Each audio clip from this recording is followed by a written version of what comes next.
হতাশা মাদক দিয়ে দূর হয় না। হতাশা দূর হবে, বলে দিব, তিনটা জিনিস, মাত্র তিনটা। কয়টা ভাই? এক, 5 ওয়াক্ত নামাজ। এক কি? নামাজে আপনি অজু করে সিজদা দেন, ইনশাল্লাহ আপনার মনে প্রশান্তি না আসলে আমাকে এসে বলেন যে আসে না। চোখের পানি, মনের আবেগ যা আছে আপনার ভিতরে, কষ্ট, দুঃখ, যন্ত্রণা, সব আল্লাহকে ঢেলে দিবেন ইনশাল্লাহ। নিজের আবেগ ধরে রাখবেন এখানে, আপনি আল্লাহর জন্য ঢেলে দিবেন। মানুষকে আবেগ দেখে কি না? মানুষ আপনার চোখের পানির মর্ম বুঝবে? মানুষ কি মানুষের চোখের পানির মর্ম বুঝে? আপনার পিতা যদি মারা যায়, আমার কাছে এসে দোয়া চান, কান্নাকাটি করে, আমি দোয়া করতে পারবো, কিন্তু আমি কিন্তু আপনার ফিলিংসটা বুঝতে পারবো না। আপনার অনুভূতি কে বুঝতে পারবেন? আল্লাহ পাক আপনার ঘাড়ের রগের চেয়েও কাছে আছেন। সুবহানাল্লাহ, সুবহানাল্লাহ। আল্লাহ পাক ঘাড়ের রগের চেয়ে কাছে আছে। গতকালকে বাংলাদেশের একজন বরেণ্য আলেমের সাথে একটা কনফারেন্সে ছিলাম। উনি বলছিলেন যে এক ব্যক্তি, এটা শোনেন, এক ব্যক্তি খুব তার শখ যে তিনি সাহাবীদের মতো নামাজ পড়া শিখবেন। কথা বুঝতে পারছেন? সাহাবীদের মতো নামাজ শিখবেন। তো একজন বরেণ্য আলেমের কাছে এসেছেন, এসে বলছেন যে আমাকে সাহাবীদের মতো নামাজ শিখিয়ে দেন। তখন সেই আলেম আরেকজন আলেমের সন্ধান দিয়েছেন, যে তুমি তার কাছে যাও, তিনি শেখাবেন। তো সেই ব্যক্তি একটু অবাক হয়েছেন, কারণ যাকে প্রশ্ন করেছিলেন তিনি অনেক বড় মুহাদ্দিস, আর যার কাছে পাঠানো হচ্ছে তিনি অত বড় মুহাদ্দিস নন, কিন্তু আবেদ, আমল করেন। তাকে গিয়ে বলছেন উনি আমাকে পাঠিয়েছেন সাহাবীওয়ালা নামাজ শিখিয়ে দেন। তখন তিনি বলছেন ঠিক আছে, সুন্দর করে ওযু করে আসো, সুন্দর করে ওযু করে আসো। ওযু করার সময় খালি খেয়াল রাখবা যে আমি ওযু করছি শুধু আল্লাহর সন্তুষ্টির জন্য। কি খেয়াল রাখবেন? ওযু করছি শুধু আল্লাহকে রাজি খুশি করার জন্য ওযু করছে, আর কোনো উদ্দেশ্য নাই আমার। ওযু করতে যাচ্ছে, তিনি আবার বলছেন দাঁড়াও, শুধু আল্লাহকে রাজি খুশি করার জন্য ওযু করো। আবার শুরু করছেন, আবার বলছেন শোনো, শুধু আল্লাহকে রাজি খুশি করার জন্য ওযু করো। এভাবে বলতেই আছেন, নামাজে দাঁড়িয়েছেন, দাঁড়ানোর আগে বলছেন শোনো, শুধু আল্লাহকে রাজি খুশি করার জন্য নামাজ পড়ো। বলতেই আছেন।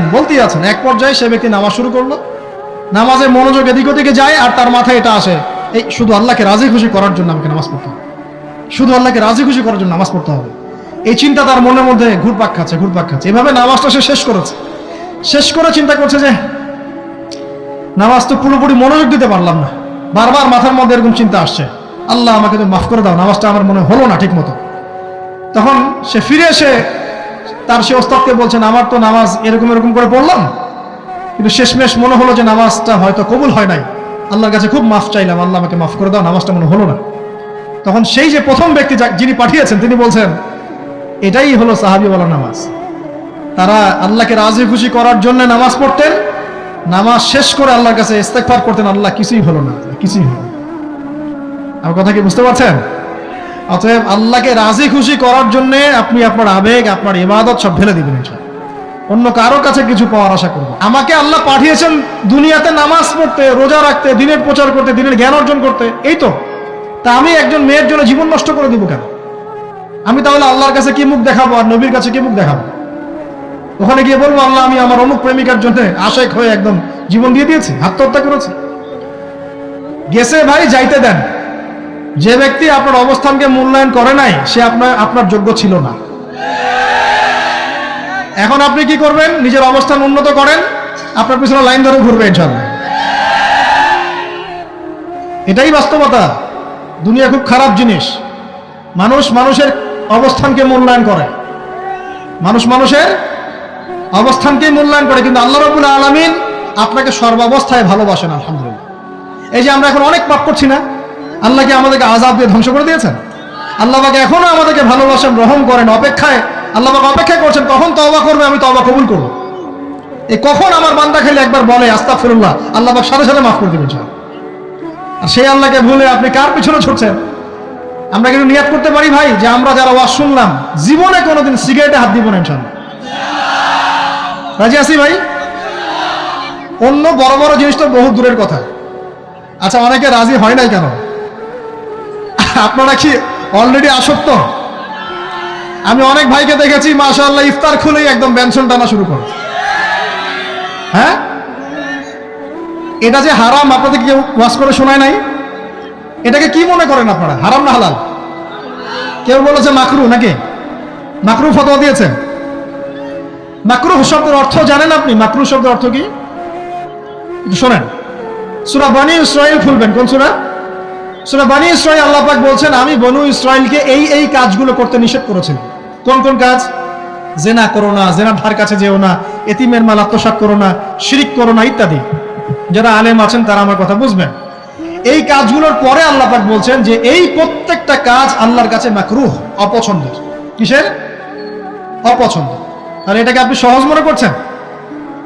নিয়াত করি আল্লাহ পাকের সন্তুষ্টির জন্য আমরা কোনোদিনও মাদকের সাথে সম্পৃক্ত হব না ইনশাআল্লাহ। আর বিশ্বাস করেন, শুধুমাত্র মাদকদ্রব্য নিয়ন্ত্রণ অধিদপ্তর এই আইন কানুন এগুলো দিয়ে, জরিমানা দিয়ে মানুষকে মাদক ছাড়ানো যাচ্ছে না, যাবে না। কেন যাবে না এটা আপনারা খুব ভালো করেই জানেন, আমি বলতে চাচ্ছি না। অনেক সময় মাদক বিরোধী কনসার্ট করে মানুষ, মাদক বিরোধী কনসার্টে ওঠার আগে এক বোতল ডাইল খেয়ে আসে আগে। এগুলো কি বাস্তব কথা বলছি না অবাস্তব কথা বলছি? আমাদের যুবক ভাইরা কোশ্চিন কালেও মাদকের ধার কাছে যাবেন না ইনশাআল্লাহ। একটা হাদিস খালি মনে রাখেন, এই হাদিসটা মনে রাখেন। নবী সাল্লাল্লাহু আলাইহি ওয়াসাল্লাম বলেছেন, কেউ যদি মাদকদ্রব্য সেবন করে তার 40 দিনের নামাজ কবুল হবে না। সিগারেট একটা খেয়েছি, 40 দিন নামাজ নাই। এরপর যদি সে তওবা করে আল্লাহ মাফ করে দিবে। আবার যদি মাদক খায় আবার 40 দিন কবুল হবে না। যদি আবার তওবা করে আল্লাহ মাফ করে দিবে। আবারও যদি খায় আবারও 40 দিন কবুল হবে না। আবারও তওবা করলে আল্লাহ আবার মাফ করে দিবে। চতুর্থবার সে যদি মাদক খায়, আল্লাহ রাসূল সাল্লাল্লাহু আলাইহি ওয়াসাল্লাম বলছেন, আল্লাহ পাক কিয়ামতের মাঠে তাকে তিনাতুল খাবাল পান করাবেন। কি পান করাবেন? তিনাতুল খাবাল। সাহাবীরা বললেন, ইয়া রাসূলুল্লাহ, এটা কি? তিনাতুল খাবাল কি? নবী সাল্লাল্লাহু আলাইহি ওয়াসাল্লাম বলছেন, এটা হচ্ছে জাহান্নামীদেরকে আযাব দেওয়ার পর তাদের রক্ত মাংসের যে পুঁজ বের হবে, এই যে ড্রিঙ্কস, জাহান্নামের হার্ড ড্রিঙ্কস, এই ড্রিঙ্কসের নাম হলো তিনাতুল খাবাল। আল্লাহ পাক আমাদের সবাইকে মাদক থেকে বাঁচিয়ে রাখে। কোন হচ্ছে কোরআন তেলাওয়াত। যে ব্যক্তি কোরআন তেলাওয়াত করতে পারে নিয়মিত, তার মনের মধ্যে এই হতাশা, এই ভীরুতা, এই কাপুরুষতা কিচ্ছু আসবে না ইনশাআল্লাহ। আমি গ্যারান্টি দিচ্ছি আপনাকে, হতাশা আসবেই না আপনার মনে যদি আপনি কোরআন বুঝতে পারেন। কোরআনের একটা আয়াত নিয়ে কোনো সময় দেখা যায় 2-3 ঘন্টা সময় পার হয়ে যাচ্ছে, আয়াতটা ছেড়ে সামনে যেতে পারছি না। কোরআনের ভিতরে ঢুকলে আপনি দুনিয়ায় ভুলে যাবেন কি হচ্ছে আশপাশে।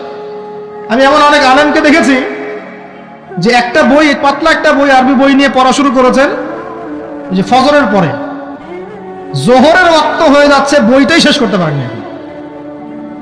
বুঝতে পারবেন না? যখন আপনি ইলমের ভিতরে ঢুকে যাবেন, কোরআনের ভিতরে, হাদিসের ভিতরে, আপনার দুনিয়ার খেয়ালই নাই।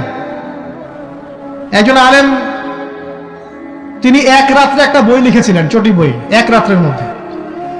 বলা হচ্ছে, তার সম্পর্কে বলা হচ্ছে যে রাতের খাবার তাকে দেয়া হয়েছে, যে আপনি এটা খেয়ে নেন। তো খাবারটা পাশেই আছে,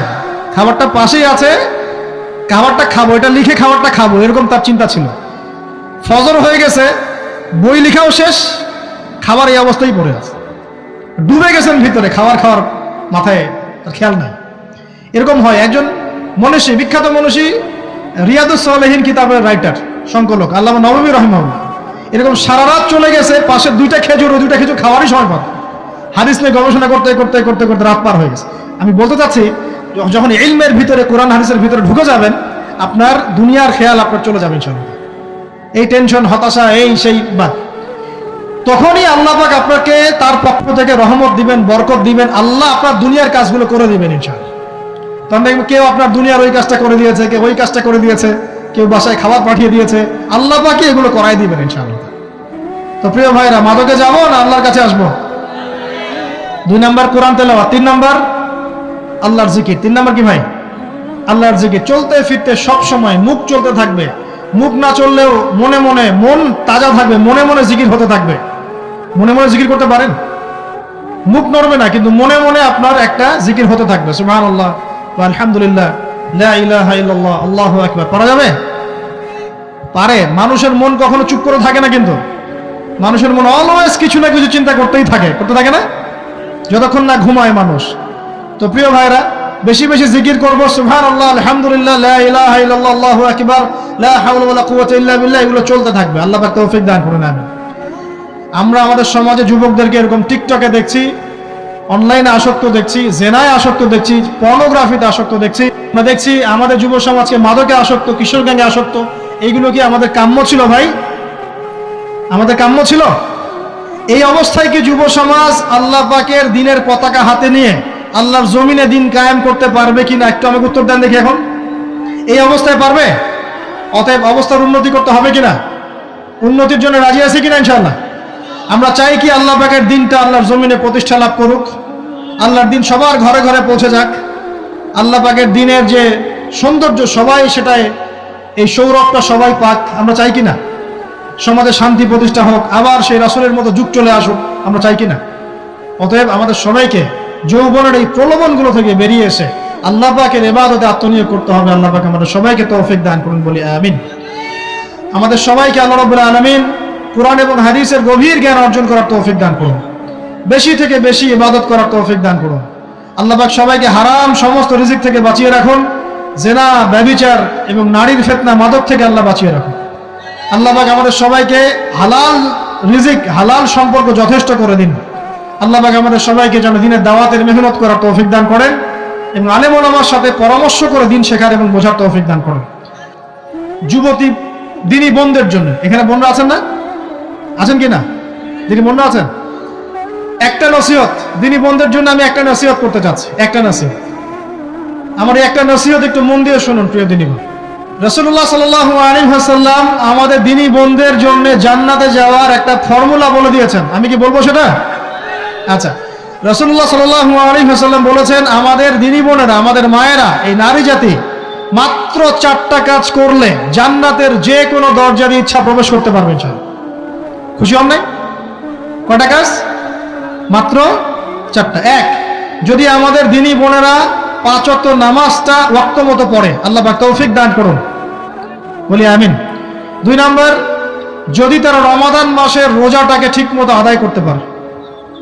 1 নাম্বার 5 ওয়াক্ত নামাজ ঠিকঠাক আদায় করা, 2 নাম্বার রমজান মাসের সাওম রাখা, 3 নাম্বার তাদের লজ্জাস্থানের হেফাজত করা, মানে শরঈ পর্দা মেনটেন করা, শরঈ পর্দা মেনটেন করা। এবং আমি বলে দেই, চেহারাটা আপনাদের পর্দার অন্তর্ভুক্ত। এটা নিয়ে অনেক বাকবিতণ্ডা হয় না সমাজে, চেহারা দেখানো যাবে কি যাবে না ইত্যাদি। চেহারা আপনার পর্দার অন্তর্ভুক্ত বিষয়, ফুল স্টপ। এর উপরে ফতোয়া অনেকভাবে দিচ্ছে, কিন্তু বরেণ্য উলামায়ে কেরামের কিতাবগুলো ঘাটাঘাটি করেন, তাদের ফতোয়া হচ্ছে চেহারা আপনার পর্দার অন্তর্ভুক্ত বিষয়, চেহারা ঢেকে রাখবেন, আল্লাহ পাক তৌফিক দান করুন। চোখ থাকবে খোলা, ঠিক আছে। 4 নাম্বার, স্বামীর আনুগত্য করতে হবে। স্বামীর আনুগত্য, এই যে আনুগত্য শব্দ শুনলেই মানুষের একটা মানে নেগেটিভ ধারণা তৈরি হতে পারে। স্বামীর আনুগত্য মানে কি আমি তার দাসত্ব করব? আনুগত্য মানে, প্রিয় দিনী বোন, আনুগত্য মানে দাসত্ব নয়। আনুগত্য মানে কোরআন সুন্নাহর যে বিধানগুলো আপনার স্বামী আপনাকে পালন করতে বলবে, আপনি সেগুলো করবেন, আপনি করতে বাধ্য। কিন্তু স্বামী যদি কোরআন সুন্নাহর বাইরে কিছু করতে বলে, সেটা মানতে আপনি বাধ্য নন। স্বামী যদি আপনাকে বলে যে সুদ খাও, এই সুদী এনজিওতে আসো, নাম লেখাও। স্বামী যদি আপনাকে বলে যে আসো বেপর্দায় বাইরে যাই, সাজুগুজু করে বের হও, চলো ঘুরে আসে বেপর্দায়। স্বামী যদি বলে দেবরকে একটু খাবারটা দিয়ে আসো, আমার অফিসের কলিগ আসছে, খাবার পরিবেশন করো, আসো ডাইনিংয়ে আসো। এই যে হারাম কাজ, বেপর্দার আদেশ করছে, সুদের আদেশ করছে, আপনি সেগুলো পালন করবেন না। কিন্তু হালাল বৈধ যে কোনো বিষয় আপনি স্বামীর আনুগত্য করবেন, এটা আপনার উপর ফরজ। এই 4টা কাজ যদি আপনি করতে পারেন, জান্নাতের যে কোনো দরজা দিয়ে ইচ্ছা আপনি প্রবেশ করতে পারবেন ইনশাআল্লাহ। আল্লাহ পাক আমাদের দিনী বোনদেরকে এই 4টা কাজ করার তৌফিক দান করুন। আমাদের সবাইকে আল্লাহ পাক জান্নাতের জন্য কবুল করুন, বলি আমিন।